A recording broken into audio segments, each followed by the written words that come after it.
Hello everyone, তো তোমাদেরকে স্বাগত জানাই আমার নতুন একটি ভিডিওতে।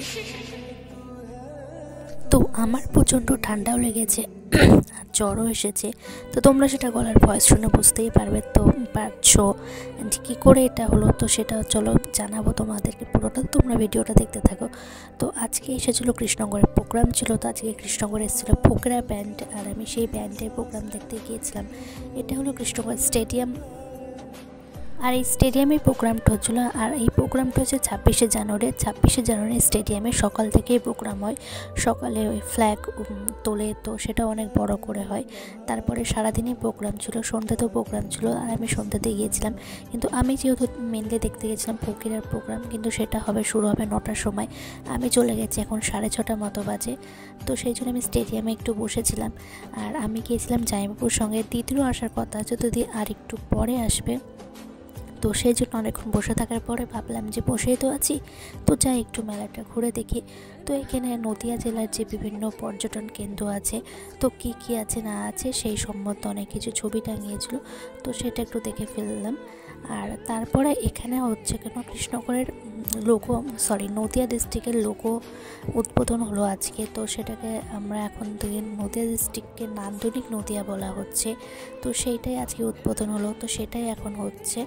তো ফকিরের প্রোগ্রামের আগে অনেক রাজনৈতিক প্রোগ্রাম ছিল, মানে অনেক ব্যাপার ছিল, অনেক টাকা ফান্ড ট্যান্ড করলো, তো সেইগুলো হচ্ছিল।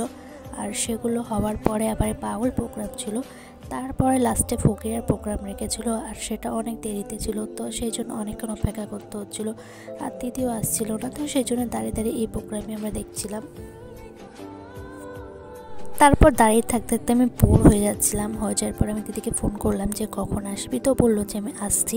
তো সেই জন্যে আমি আর জামাইবাবু বাইরে গিয়ে দাঁড়ালাম, মানে স্টেডিয়ামের বাইরেটা গিয়ে দাঁড়ালাম, যেখানে ও আসছে রাস্তা দিয়ে শুনে। তো অনেকক্ষণ দাঁড়ানোর পরে ও এলো। তো ও আসার পরে আবার বেশ ভালো লাগছিলো, কারণ ও আসার পরে আমরা রেস্টুরেন্টে গিয়েছিলাম।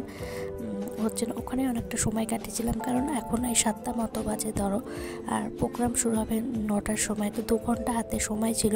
তো সেই জন্য 2 ঘন্টা কী করবো। আর দিদি আমাকে সকালে বলেছিল, যেহেতু দিদি সকালেও স্টেডিয়ামে এসেছিলো, আর আমি আসতে পারিনি, বলেছিল তুই আয়, তোকে চা খাবো। তো সেই জন্য আমিও ভেবেছিলাম যে যা একটু চা খেয়ে আছি, আর শীতের দিনে চা খেতে ভালোই লাগবে। আর স্টেডিয়ামের পাশে একটা রেস্টুরেন্ট ছিল, সেটা হলো খড়িমাটি রেস্টুরেন্ট। তো অনেকদিন ধরে ভেবেছিলাম ওখানে যাবো, কিন্তু চা হচ্ছিল না, সেই জন্য গিয়েছি। কিন্তু ওখানে না এই চায়ের মাটির বাড়ির চা আমরা খাই হচ্ছে কিনা 10 টাকা ওরে, কিন্তু ওখানে চাটা নিল 20 টাকা। যেহেতু রেস্টুরেন্ট একটু তো পার্থক্য হবে।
তোমরা দেখো ব্যাকগ্রাউন্ডটা আমার কিন্তু বেশ ভালোই লেগেছে। আর এই রেস্টুরেন্টের ভেতরে না বাইরে সেদিন প্রচণ্ড ঠান্ডা ছিল, মানে বাইরে হাড় কাঁপানো ঠান্ডা, কিন্তু ভেতরে খুব গরম ছিল।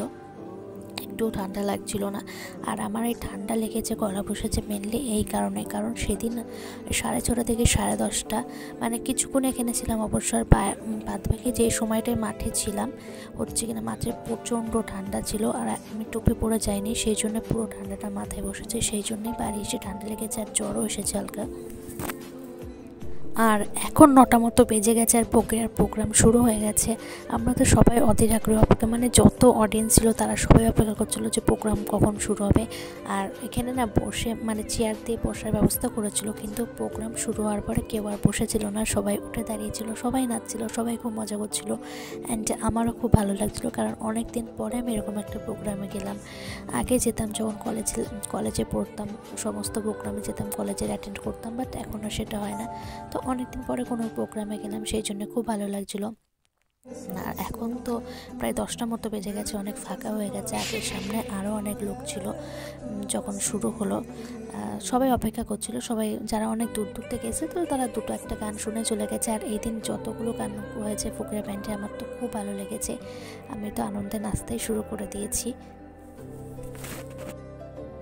তারপর ওই 10:30 পর্যন্ত প্রোগ্রাম দেখার পরে আমাকে আবার বাড়ি আসতে হবে, যেহেতু পরের দিন সকালে পড়ানো আছে।